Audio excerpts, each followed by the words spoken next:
Hello everyone, this is Rahul Vishwakarma. इस video में हम देखने वाले हैं टॉपिक ई गवर्नेंस और सिक्योरिटी मेजर्स। तो पहले समझते हैं ई गवर्नेंस होता क्या है। ई का मतलब होता है इलेक्ट्रॉनिक, गवर्नेंस यानी कि गवर्नमेंट के जो प्रोसेस होते हैं, गवर्नमेंट की जो सर्विसेज होती है, ठीक है। तो गवर्नेंस यानी कि गवर्नमेंट की जो सर्विसेज, ई मतलब इलेक्ट्रॉनिक यानी कि इलेक्ट्रॉनिक गवर्नेंस। जब गवर्नमेंट अपनी सर्विसेज, राइट, वो इलेक्ट्रॉनिकली यानी कि थ्रू इंटरनेट सबको ऑनलाइन अवेलेबल करा दे, उसे बोलते हैं ई गवर्नेंस, राइट। अब ये क्यों किया गया? ताकि जो गवर्नेंस हो, जो गवर्नमेंट की सर्विसेज हो, वो कहीं पे भी किसको भी अवेलेबल है, यानी कि चाहे आप शहर में हो, सिटी में हो या फिर रूरल एरिया में हो, गांव साइड में हो, तभी भी आप उन सर्विसेज को एक्सेस कर पाओ। ठीक है, आपको कहीं जाने की जरूरत ना पड़े, राइट। अदरवाइज अगर ऑनलाइन चीज़ें नहीं होंगी तो आपको ऑफिसेज़ के धक्के खाने पड़ेंगे, राइट? उसके बाद चीज़ें सिंपल हो जाएँ, ऐसा नहीं कि यार आपको पता ही ना हो कि गवर्नमेंट की ये सारी सर्विसेज़ है, ये सारी स्कीम्स है। बहुत लोग को नहीं पता होता है गवर्नमेंट की इतने-इतने स्कीम्स है, राइट? तो अवेयरनेस होना चाहिए लोगों को, तो इसलिए सब चीज़ें ऑनलाइन कर दी गई हैं ताकि आप खुद से जाके देखो कि गवर्नमेंट की क्या-क्या सर्विसेज़ हैं, ऑलराइट? तो जो गवर्नेंस होना चाहिए ना, वो क्या होना चाहिए? हमेशा गुड गवर्नेंस होना चाहिए। यानी कि चीज़ें सबको फेयरली अवेलेबल होना चाहिए, सब लोग अवेयर होना चाहिए। ऐसा नहीं कि सिटी साइज़ जो सिटी में लोग रहते हैं उनको अच्छी चीज़ें मिले, उनको अच्छी स्कीम्स मिले और गाँव वालों को कोई भी स्कीम ना मिले, ऐसा नहीं हो। सबके लिए फेयर रहना चाहिए, राइट? चाहे आप सिटी में हो, चाहे आप रूरल एरिया में या गाँव में हो, राइट? तो इसलिए इसको बनाया, इसका नाम दिया गया स्मार्ट गवर्नेंस, ठीक है? इसको नाम दिया गया स्मार्ट गवर्नेंस। स्मार्ट में एस का मतलब होता है सिंपल, यानी कि जो भी गवर्नमेंट की सर्विस या स्कीम हो, वो सिंपल होनी चाहिए, ईज़ी टू यूज़ होना चाहिए, मोरल होनी चाहिए, उसके अंदर मोरल वैल्यूज़ होने चाहिए, जैसे मैंने बताया सबके लिए इक्वली अमाउंट में अवेलेबल होना चाहिए। ऐसा नहीं कि शहर के लिए अलग और गाँव के लिए अलग, सबके लिए इक्वली अवेलेबल होना चाहिए। अकाउंटेबल यानी कि वो सर्विसेज़ जो प्रोवाइड कर रहे हो, वो उसके लिए रिस्पॉन्सिबल होना चाहिए सबको, वो सर्विसेज़ ईज़िली अवेलेबल हो, ऑलराइट? उसके बाद रिस्पॉन्सिव यानी कि आप जिस सर्विस के लिए अप्लाई कर रहे हो वो आपको ईज़िली अवेलेबल हो, यानी कि रिस्पॉन्सिव यानी कि जो आप अप्लाई कर रहे हो, डेट सपोज़ आप बर्थ सर्टिफिकेट बना रहे हो, उसके लिए आपने अप्लाई किया, ठीक है? उसके लिए आपको सामने से रिस्पॉन्स आना चाहिए कि ठीक है, आपके ये डॉक्यूमेंट मिसिंग है, ये नहीं है। ऐसा नहीं कि उसको अप्लाई किया 2-3 महीने लग जाए उसको, उसके डॉक्यूमेंट वेरीफाई करने के बाद आपको 3 महीने बाद बताया जाए कि यार आपके ये डॉक्यूमेंट मिसिंग है, फिर आपको दौड़ाया जाए, ऐसा नहीं है। आपको चीज़ें फटाफट रिस्पॉन्स मिलना चाहिए। भाई, आपने डॉक्यूमेंट सबमिट किया, 1 दिन बाद आपको पता नहीं ये डॉक्यूमेंट मिसिंग है, आपने दूसरे दिन इसको सबमिट कर दिया, ठीक है? तो क्विकली रिस्पॉन्सिव होना चाहिए उस चीज़ के लिए, राइट? आपको जो रिप्लाई आना चाहिए वो फटाफट आना चाहिए कि आपके क्या मिसिंग है, या आपका जो सर्टिफिकेट के लिए आपने डॉक्यूमेंट दिया है वो सब वैलिड है कि नहीं है, इसमें क्या सही नहीं है, क्या सही है, ठीक है? उसके लिए फटाफट आपको रिप्लाई आना चाहिए। ट्रांसपेरेंट, चीज़ें ट्रांसपेरेंट होनी चाहिए, यानी कि सपोज़ करो पहले जब बर्थ सर्टिफिकेट या कोई भी सर्टिफिकेट हम अप्लाई करते थे तो उसके लिए पहले हमको एजेंट के पास जाना पड़ता था। फिर एजेंट हमको हमारे डॉक्यूमेंट कलेक्ट करता था, फिर हमसे एक्स्ट्रा अमाउंट, मतलब सपोज़ 1000 की चीज़ का वो 2 से 3000 रुपए चार्ज करता था, राइट? तो यहाँ पे क्योंकि हमको पता ही नहीं था ना कि कितने में वो सर्टिफिकेट बनते हैं। अभी सब चीज़ें ऑनलाइन हो जाएगी तो क्या होगा? आपको पता रहेगा कि भाई ऑनलाइन हम अप्लाई करेंगे तो हमको ₹100 या 2000 या 1000 जो भी रहेगा अमाउंट, वो आपको क्लियरली दिखेगा। ऐसा नहीं कि वहाँ पे एजेंट एजेंट के पास वहाँ पे जाने की ज़रूरत है ही नहीं। आपको सब कुछ ऑनलाइन आजकल मिलता है। जैसे पासपोर्ट हो गया। पासपोर्ट पहले विदाउट एजेंट बनता ही नहीं था, राइट? सबका पासपोर्ट रिजेक्ट हो जाता था। अभी बहुत ईज़ी हो गया, मतलब आपको 1 हफ्ता लगेगा पासपोर्ट बनाने में। आपको ऑनलाइन जाना है, अप्लाई करना है, फॉर्म भरना है। उसके बाद जो भी डॉक्यूमेंट वहाँ मेंशन किए रहेंगे, वहाँ पे जो भी लोकेशन आपको दिया रहेगा वहाँ पे जाना है और दैट्स इट। वहाँ पे सारे डॉक्यूमेंट वेरीफाई करने के बाद सबमिट करना है। 1 हफ्ते में आपका पासपोर्ट बन जाता है, ठीक है? तो चीज़ें यहाँ पे इतनी ट्रांसपेरेंट हो गई हैं, ऑलराइट? जिसकी वजह से लोगों को कितना, मतलब आसान हो गया है, कोई भी सर्टिफ़िकेट या कुछ भी बनाना रहे, कोई भी प्रूफ़ बनाना रहे या कोई सर्टिफ़िकेट बनाना है तो बहुत ईज़ी हो गया है, ऑलराइट? तो इसलिए इसको बोला गया है स्मार्ट गवर्नेंस, ऑलराइट? उसके बाद क्या-क्या एडवांटेजेस होते हैं अगर जो गवर्नेंस होगा वो इलेक्ट्रॉनिकली होगा या ऑनलाइन हो जाएगा, तो करप्शन पहले रिड्यूस होगा। जैसे मैंने एजेंट का आपको मैंने बताया कि बीच में से जो एजेंट्स रहेंगे वो तो गायब हो जाएँगे। High transparency, right? हर चीज़ एक ट्रांसपेरेंट रहेगा कि उसका कितना प्राइस लगने वाला है, क्या डॉक्यूमेंट्स लगने वाले हैं, वो सब आपके सामने रहेगा। इंक्रीज़ कन्वीनियंस यानी कि चीज़ें ईज़ी हो जाएँगी, यानी कि आपको ऑफिसेज़ के धक्के खाने की ज़रूरत नहीं है। आप कहीं से भी, कभी भी 24 घंटे में 24/7 कहीं से भी कोई भी डॉक्यूमेंट या कोई भी सर्टिफ़िकेट बनवा सकते हो। सिर्फ़ आपके पास इंटरनेट होना चाहिए, right? Direct participation of constituents, यानी कि जो भी ये सर्विसेज़ प्रोवाइड कर रहा है, वो इन चीज़ों को डायरेक्टली मॉनिटर कर सकता है। Reduction in overall cost, obviously बीच में से एजेंट्स अगर निकल जाएँगे, लोग घूस लेना बंद कर देंगे, करप्शन खत्म हो जाएगा, ऑब्वियसली उन चीज़ों का कॉस्ट अपने आप रिड्यूस हो जाएगा, ठीक है? ऊपर से आपका ट्रांसपोर्ट कॉस्ट भी बचेगा, यानी कि आपको ऑफ़िस जाने की ज़रूरत नहीं है, गवर्नमेंट ऑफ़िस में जाके सर्टिफ़िकेट अप्लाई करने की ज़रूरत नहीं है। आप अपने मोबाइल या लैपटॉप या कंप्यूटर से कोई भी सर्टिफ़िकेट या कोई भी डॉक्यूमेंट अप्लाई कर सकते हैं या गवर्नमेंट की कोई भी सर्विस अवेल कर सकते हो, ठीक है?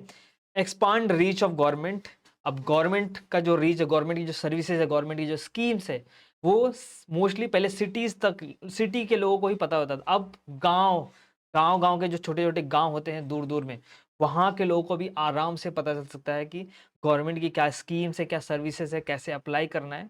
ऑलराइट, ये सारे मेजर एडवांटेजेस हैं ई गवर्नेंस के।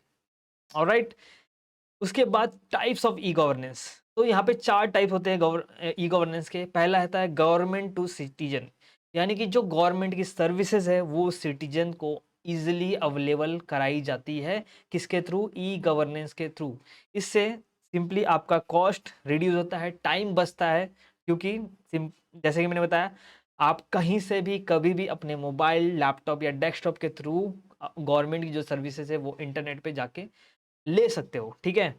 जैसे कि फॉर एग्जांपल आपको बर्थ सर्टिफिकेट बनाना है, तो आप क्या करोगे? सिंपल जाओगे, ऑनलाइन जाओगे, गवर्नमेंट की वेबसाइट ढूँढोगे, उस पे अप्लाई करोगे, फॉर्म भरोगे, डॉक्यूमेंट अपलोड करोगे, बस आपका काम खत्म। ऑलराइट? जिसे बोला जाता है G2C, गवर्नमेंट टू सिटीजन, जो गवर्नमेंट की सर्विसेज है, सिटीजन को अवेलेबल कराई जाती है थ्रू ऑनलाइन इंटरनेट के थ्रू, जिसे बोलते हैं e governance. Government to business, यानी कि गवर्नमेंट की जो सर्विसेज है वो बिजनेसेस को भी इजीली अवेलेबल कराई जाती है। फॉर एग्जांपल आपको कोई बिजनेस करना है, फॉर एग्जांपल आपकी ज़मीन पे आपको बिल्डिंग बनवाना है, राइट? तो उसके लिए आपको बहुत सारे परमिशंस लेने पड़ते हैं, राइट? आपको वहाँ पे बहुत सारे परमिशन लेने पड़ते हैं, तो उसके लिए भी आप ये सारी चीज़ें अब ऑनलाइन कर सकते हो। पहले आपको बहुत सारे स्टेजेस से होके गुजरना पड़ता था, पहले इसके पास जाओ, उसके पास जाओ, मतलब बहुत सारे लोगों को आपको खिलाना पड़ता था घूस, उसके बाद आपका काम होता था। बट ये सारी चीज़ें अब खत्म हो चुकी हैं। अब आपको क्या करना है, अगर आपको ये सारी चीज़ें करनी है, आपको परमिशंस लेना है, तो आप ऑनलाइन जाके अप्लाई कर सकते हो ये सारी चीज़ों का, ठीक है? तो exchange of services between government and business organisation, right? जैसे कि कोई बिल्डर है या कोई डेवलपर है, वो क्या कर सकते हैं, ऑनलाइन जाके अपना प्लॉट का डिटेल भर सकते हैं, उसके जो डॉक्यूमेंट्स है वो अपलोड कर सकते हैं, और कितने महले की बिल्डिंग बनाना है, वो सारे डॉक्यूमेंट्स वो जाके ऑनलाइन अपलोड कर सकते हैं वहाँ। उसके बाद वो प्रोसेस होके उनको रिस्पॉन्स आ जाता है। और चीज़ें बहुत ईजी हो गई हैं, अभी भी ऑफिस जाना पड़ता है, बट इतना ज़्यादा ऑफिस के चक्कर लगाने की ज़रूरत नहीं पड़ती है अभी। ऑलराइट, जिसमें अभी पेपर वर्क जो होता है मोस्टली खत्म हो जाता है, टाइम सेव होता है, कॉस्ट रिड्यूस हो जाता है, ठीक है? और ट्रांसपेरेंसी आ जाता है। जो चीज़ें हो रही हैं वो आपके सामने होती हैं। ऑलराइट? उसके बाद है गवर्नमेंट टू गॉ यहाँ पे गवर्नमेंट टू गवर्नमेंट रहेगा, यहाँ पे G2G रहेगा, ठीक है? तो अब G2G यानी कि जो गवर्नमेंट की सर्विसेज है, दूसरे गवर्नमेंट, अब बोलोगे इंडिया में तो एक ही गवर्नमेंट है, ऐसा नहीं है। तो इंडिया में भी सेंट्रल गवर्नमेंट है, फिर स्टेट गवर्नमेंट है, फिर लोकल गवर्नमेंट है, जो पंचायत ये सब रहती है, राइट? तो ऐसे बहुत सारे गवर्नमेंट टू गवर्नमेंट सर्विसेज है। यानी कि सपोज़ करो आपका जो लोकल पंचायत का सरपंच है, उनको सड़क बनानी है या गटर बनवाना है आपके एरिया में, तो उनको क्या करना पड़ता था पहले? पहले ऑफ़िस जाना पड़ता था, जो भी उनके एमपीज़ या लीडर्स होते हैं, उनके ऑफ़िस जाना पड़ता है, उनको अप्लाई करना पड़ता था। बट ये सारी चीज़ें खत्म हो गई, अब ये सारी चीज़ें ऑनलाइन हो गई है, ठीक है? आप ऑनलाइन जाके अप्लाई करो कि आपको कितना लंबा सड़क बनाना है, कितना उसमें एस्टिमेटेड क खर्चा आ सकता है, ठीक है? उसके हिसाब से वहाँ पे आपको पैसे पास होते हैं, पैसे आते हैं, ठीक है? तो इसलिए इसको बोलते हैं गवर्नमेंट टू गवर्नमेंट सर्विस। यानी कि गवर्नमेंट टू गवर्नमेंट सर्विस में क्या कर सकते हैं, एक गवर्नमेंट दूसरे गवर्नमेंट से इंटरैक्ट कर सकता है, कैसे? ऑनलाइन। कोई भी सर्विस है वो अप्लाई कर सकता है। जैसे मोस्टली जो स्टेट गवर्नमेंट होती हैं, वो क्या करती हैं, सेंट्रल गवर्नमेंट से बहुत सारी सर्विसेज उनको मिलती है, जैसे जीएसटी हो गया, टैक्सेस हो गए, राइट? फॉर एग्जांपल जैसे कि आप लिकर हो गया, दारू हो गया, राइट? तो स्टेट गवर्नमेंट और सेंट्रल गवर्नमेंट दोनों उस पे टैक्स लगाती है, राइट? तो वो दोनों जो टैक्स लगाती है, उनका पैसा कैसे वो लोग कितना बेचा उन्होंने, एक स्टेट में कितना लिकर बेचा, उसके बाद उस पे कितना कलेक्शन हुआ, फिर उस पे कितना स्टेट गवर्नमेंट को टैक्स जाएगा, कितना सेंट्रल गवर्नमेंट को उसमें पैसा जाएगा, वो सारी चीज़ें ऑनलाइन होती है, ठीक है? Government department can work together, ठीक है? गवर्नमेंट डिपार्टमेंट एक-दूसरे के साथ क्या कर सकते हैं, इंटरैक्ट कर सकते हैं, काम कर सकते हैं और ये सारी चीज़ें ऑनलाइन होने की वजह से चीज़ें ईज़ी हो जाती हैं। और एक और चीज़, ये सिर्फ़ ऐसा नहीं है कि जो इंडियन गवर्नमेंट है, यानी कि जो एक कंट्री के गवर्नमेंट है, उनके बीच में इंटरेक्शन है, ऐसा नहीं है। अब चीज़ें ऐसे हो गई कि जो इंटरनेशनल गवर्नमेंट और लोकल जो नेशनल गवर्नमेंट है, उनके बीच में भी इंटरैक्शन ईज़ी हो जाती है। यानी कि सपोज़ यूएस गवर्नमेंट से इंडियन गवर्नमेंट को कुछ इंटरैक्शन करना है, तो उसमें भी आजकल ये सारी चीज़ें क्या हो गई, ऑनलाइन हो गई। ठीक है? उसके बाद नेक्स्ट है जी टू ई, यानी कि गवर्नमेंट टू एम्प्लॉय। एम्प्लॉय यानी कि ये गवर्नमेंट एम्प्लॉय यहाँ पे, हाँ, ठीक है? तो जो गवर्नमेंट के एम्प्लॉय होते हैं, उनको भी जो सर्विसेज़ होती हैं गवर्नमेंट की, वो कैसे होती है, अब ऑनलाइन मिलती हैं इंटरनेट के through. For example government employ को लीव अप्लाई करना है, छुट्टी अप्लाई करनी है, उनकी सैलरी देखनी है, नेक्स्ट मंथ की सैलरी कब आने वाली है, ये सारी चीज़ें वो क्या कर सकते हैं, गवर्नमेंट का पोर्टल होता है, वहाँ पे जाके, यानी गवर्नमेंट की वेबसाइट होती है, वहाँ पे जाके अपनी लीव अप्लाई कर सकते हैं। फिर इसके बाद कुछ हेल्थ इंश्योरेंस होते हैं, उनके टर्म इंश्योरेंस होते हैं, ये सारी सर्विसेज होती है वो ऑनलाइन अप्लाई करके ले सकते हैं, ठीक है? और उसके बाद यहाँ पे जो ह्यूमन रिसोर्सेज होते हैं, ह्यूमन रिसोर्स यानी कि एचआर, एचआर मतलब जो एम्प्लॉयी का ध्यान रखते हैं, एम्प्लॉयी की ज़रूरतों का ध्यान रखते हैं। हर कंपनी में एचआर होते हैं, एचआर डिपार्टमेंट होता है जिसमें एचआर्स होते हैं, वो एम्प्लॉयी की हर एक ज़रूरतों को ध्यान में रख के उनका उनको पूरा करते हैं, ठीक है? तो जैसे एम्प्लॉयी की ट्रेनिंग एंड डेवलपमेंट के लिए वो लोग क्या कर सकते हैं, ऑनलाइन प्रोग्राम ऑर्गेनाइज़ कर सकते हैं। ये सारी चीज़ें ऑनलाइन होने की वजह से बहुत लोगों को क्या हो गया, आसानी हो गया है।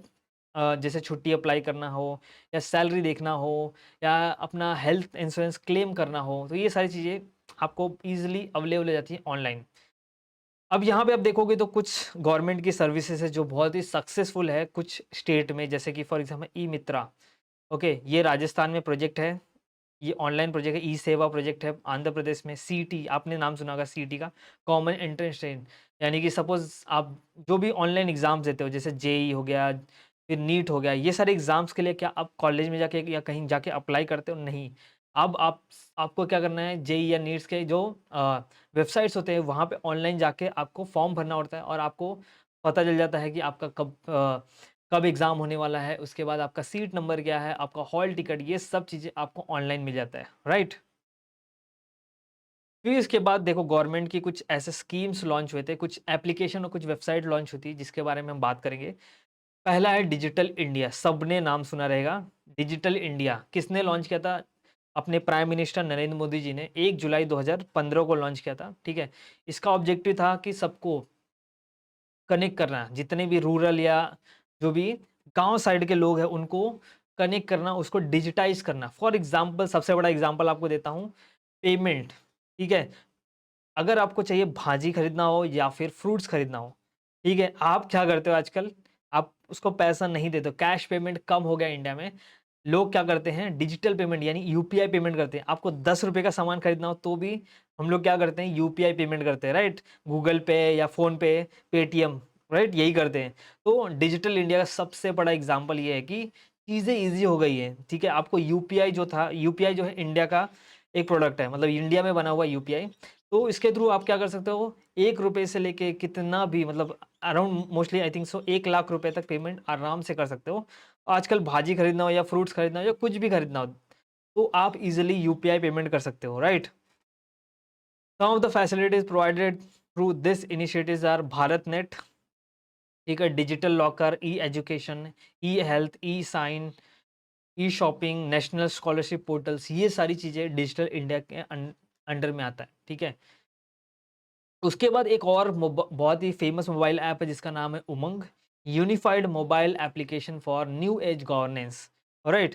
तो इस मोबाइल ऐप का नाम उमंग है, जिसके थ्रू आप बहुत सारी जो गवर्नमेंट की सर्विसेज है वो उसके लिए अप्लाई कर सकते हो। फॉर एग्जांपल आधार कार्ड, ठीक है? डिजी लॉकर आपने नाम सुना होगा, अपने जो डॉक्यूमेंट्स है, जैसे लाइसेंस हो गया, पैन कार्ड हो गया, आधार कार्ड हो गया, उसको स्कैन करके उसके अंदर रख सकते हो और वो वैलिड होता है, ठीक है? अगर आपको कोई ट्रैफिक हवलदार पकड़ता है तो आप जो आपका स्कैन किया हुआ डिजी लॉकर में डॉक्यूमेंट पड़ा है, सॉरी आपका लाइसेंस जो है वो आप दिखा सकते हो, वो वैलिड होता है। भारत बिल हो गया, यानी कि आपको इलेक्ट्रिसिटी का पेमेंट करना है तो वो कर सकते हो। पैन कार्ड अप्लाई करना है, ईपीएफओ सर्विस, पीएमकेवाईवी यानी कि प्रधानमंत्री कौशल विकास योजना समथिंग था, राइट? एआईसीटीई या फिर सीबीएसई, ये सारी सर्विसेज इस ऐप पे अवेलेबल है। इसके अलावा और भी है, जैसे आपको बिल पेमेंट करना है, एजुकेशन के लिए, जॉब के लिए सर्च करना है, टैक्स पेमेंट करना है, बिजनेस, हेल्थ, एग्रीकल्चर, ऐसी बहुत सारी सर्विसेज इस ऐप के अंदर अवेलेबल है। आप खुद से डाउनलोड करके देख सकते हो। ऑलराइट, नाउ ये हो गया टॉपिक आपका ई गवर्नेंस। तो next topic is security measures in e commerce. I hope आपको ई गवर्नेंस समझ में आ गया रहेगा। ई गवर्नेंस क्या है, उसके टाइप्स क्या है, एडवांटेजेस क्या है, right? Security measures in e commerce, ये बहुत ही इंपॉर्टेंट टॉपिक है मेरे हिसाब से, क्योंकि जब ई कॉमर्स आया उसके साथ साथ कुछ प्रॉब्लम्स आई। आपने जामताड़ा नाम सुना रहेगा, राइट? जामताड़ा से कॉल आता रहेगा, एक क्रेडिट कार्ड ले लो, आपका बैंक अकाउंट का क्रेडिट कार्ड या डेबिट कार्ड एक्सपायर हो गया है, उसके बाद आपको ओटीपी भेजते हैं वो लोग। ऐसे बहुत सारे फ्रॉड्स आप आजकल देखते रहेंगे, राइट? तो इन सब से बचने के लिए यहाँ पे कुछ स्टेप्स उठाना ज़रूरी था, ताकि आपका जो ट्रांज़ैक्शन या कोई भी डेटा आप इंटरनेट के थ्रू सेंड कर रहे हो, वो सिक्योर होना चाहिए, राइट? तो ई-कॉमर्स एक बहुत अच्छी चीज़ है, बट इसके साथ-साथ बहुत सारे प्रॉब्लम्स आए, जैसे मैंने बताया आपको, जामताड़ा वाला example, credit card, debit card या फिर ओटीपी स्कैम, ये सारे बहुत सारे स्कैम्स इसके साथ-साथ जो ऑनलाइन चीज़ें होने के साथ-साथ आई, right? E commerce security refer to the principle which guides a safe electronic transaction, यानी कि अगर आप कोई भी पेमेंट कर रहे हो, सेफ होना चाहिए। Allowing the buying and selling of good and services through the internet, यानी कि जब आप ऑनलाइन कुछ भी बाय या सेल कर रहे हो, वो क्या होनी चाहिए, सेफ होनी चाहिए, राइट? ऐसा नहीं होना चाहिए आप ई कॉमर्स साइट पे कोई भी आपने कुछ सपोज शर्ट खरीदा, ओके, शर्ट का पेमेंट आपने कर दिया, लेकिन वो शर्ट आया ही नहीं, ठीक है? तो वो एक जो वेबसाइट पे आप पेमेंट कर रहे हो, जो वेबसाइट से आप प्रोडक्ट खरीद रहे हो, वो ट्रस्ट वर्दी भी होना चाहिए, वो भी आपको देखना जरूरी है। और सिक्योर वेबसाइट होनी जरूरी है, ऐसा नहीं कि वो प्रॉक्सी वेबसाइट है, ठीक है? आपने एक सुना रहेगा, जैसे कि एसबीआई का सेम, जैसे कि आप एसबीआई, किसी बंदे ने क्या किया था, एसबीआई अकाउंट खोला था अपना, उसके बाद नेट बैंकिंग चालू किया, नेट बैंकिंग के लिए वो एसबीआई के अकाउंट पे गया, सॉरी एसबीआई के वेबसाइट पे गया, बट वो जो वेबसाइट थी वो क्या थी, एक फेक वेबसाइट थी, ठीक है, जिसको बोलते हैं फिशिंग। वो वेबसाइट एग्जैक्ट सेम थी, कैसा, एसबीआई के जैसा, लेकिन वो जो वेबसाइट है वो दूसरे किसी हैकर की थी। उसने उसमें क्या किया, उस बंदे ने अपना पूरा डिटेल डाला, ठीक है, अपना अकाउंट का पूरा डिटेल डाला। अब वो क्या गया, एसबीआई के डेटाबेस में नहीं गया, वो क्या गया, हैकर के डेटाबेस में सारा डिटेल उसके पास चले गया। उसके बाद उस हैकर ने पूरा उसका अकाउंट खाली कर दिया। इसको बोलते हैं फिशिंग। फिशिंग यानी कि सेम चीज़ आपको दिखती है वेबसाइट, जैसे कि आप अमेज़न का एग्ज़ाम्पल ले लो, आपको अमेज़न जैसे एग्ज़ैक्ट सेम वेबसाइट दिखेगी कभी-कभी, और उस पे जाके आप शॉपिंग करोगे, अपने पेमेंट डिटेल डालोगे, बट वहाँ पे क्या होगा, फ्रॉड हो जाएगा, आपका अकाउंट पूरा खाली हो जाएगा। ऑलराइट, तो देखो पहला जो टेक्निक लाया गया वो है एन्क्रिप्शन। आपने सुना रहेगा, जो व्हाट्सअप है वो एंड टू एंड एन्क्रिप्शन लेके आता है, ठीक है? व्हाट्सअप में क्या होता है, एंड टू एंड एन्क्रिप्शन होता है। आपने देखा रहेगा, कभी भी आप मैसेज करते हो तो आपको वहाँ पे दिखाता है this message is end to end encrypted, right? तो एंड टू एंड एन्क्रिप्शन में क्या होता है, वो जो व्हाट्सएप कंपनी है वो खुद भी आपके मैसेज को पढ़ नहीं सकती है। जो सेंडर है और जो रिसीवर है, सिर्फ उन दोनों के बीच में ही वो मैसेज एक्सचेंज होता है, और वो जो मैसेज है सिर्फ सेंडर और रिसीवर ही पढ़ सकते हैं, बीच में कोई भी नहीं पढ़ सकता, ठीक है? तो एन्क्रिप्शन टेक्निक जो होता है, इसमें क्या किया जाता है, जो भी आपका टेक्स्ट होता है, जो भी आप मैसेज भेजते हो, उसको कोड फॉर्म में कन्वर्ट किया जाता है। फॉर एग्जाम्पल, हेलो है, हेलो को सपोज मैं एक कोड फॉर्म में उसको उल्टा कर देता हूँ, ठीक है, सारे लेटर्स हेलो के उल्टा कर देता हूँ। ये बहुत ही ईज़ी है गेस करना, बट ऐसे बहुत सारे एल्गोरिदम्स है, उससे क्या होता है कि उसको कोड फॉर्म में कन्वर्ट किया जाता है, जिसको हम बोलते हैं साइफर टेक्स्ट। जैसे हेलो को मैं क्या करता हूँ, हेलो को मैं उल्टा कर देता हूँ, OLLEH, ये मैंने क्या किया, कोड फॉर्मेट में इसको कन्वर्ट कर दी, जिसको बोलेंगे साइफर टेक्स्ट। बट ये मैंने सिर्फ एग्जांपल के लिए लिया, ऐसा नहीं किया जाता है, इसके लिए अलग से बहुत सारे एल्गोरिदम्स होते हैं, जिसको कोड फॉर्म में कन्वर्ट किया जाता है, जिसको बोलते हैं एनक्रिप्शन। तो हम क्या करते हैं, जो अपना प्लेन मैसेज होता है उसको एनक्रिप्ट करते हैं, ठीक है, एनक्रिप्ट करके उसको कोडेड फॉर्म ऑफ डेटा बनाते हैं, कुछ कोड फॉर्म में डेटा बनाते हैं, जैसे साइफर टेक्स्ट बोला जाता है। उसके बाद इसको भेजा जाता है किसके पास, रिसीवर के पास। ये तुम्हारा सेंडर था, इसको भेजा जाता है रिसीवर के पास। रिसीवर के पास क्या आएगा, ये साइफर टेक्स्ट आएगा, यानी कि कोडेड फॉर्म ऑफ डेटा आएगा। उसको क्या करेगा, ये जो रिसीवर रहेगा, सिर्फ उसको पता रहेगा कि उसको डिक्रिप्ट कैसे करना है, ठीक है, उसको वापस से मैसेज में कैसे कन्वर्ट करना है। तो यहाँ पे हम लोगों ने क्या किया था, मैसेज को उल्टा कर दिया था, लेटर्स को उल्टा कर दिया था। सिर्फ यहाँ पे रिसीवर को पता रहेगा कि उसको वापस से सीधा मतलब डिकोड कैसे करना है आपका जो मैसेज है। तो वो क्या करेगा, हर एक वर्ड को वापस से उल्टा कर देगा, हर एक लेटर्स को। तो यहाँ पे HELLO, ठीक है।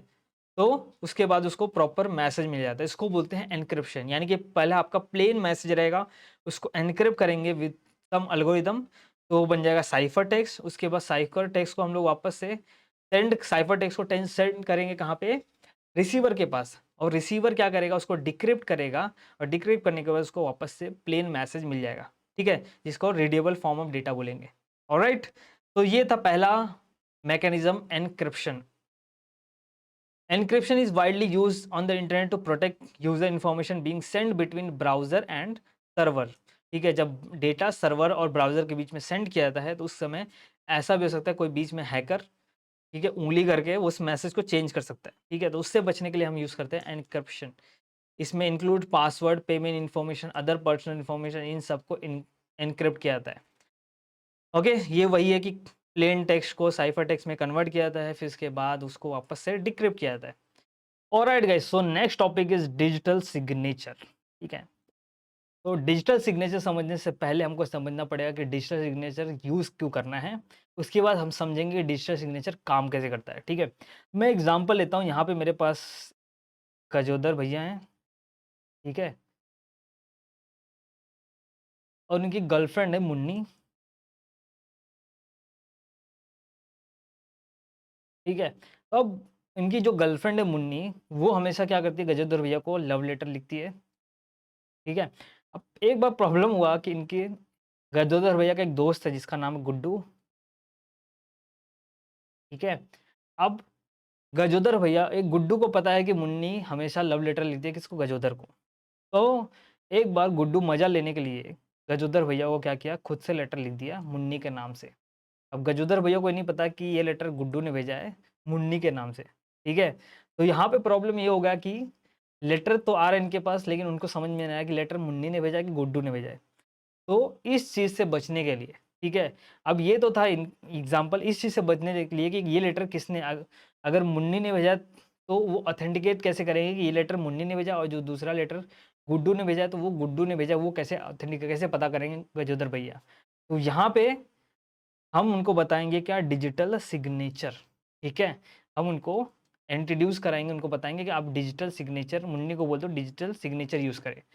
तो मुन्नी बोलेगी ठीक है भाई, हम नेक्स्ट टाइम से डिजिटल सिग्नेचर यूज़ करेंगे। तो कैसे काम करता है डिजिटल सिग्नेचर, मुन्नी ने पूछा।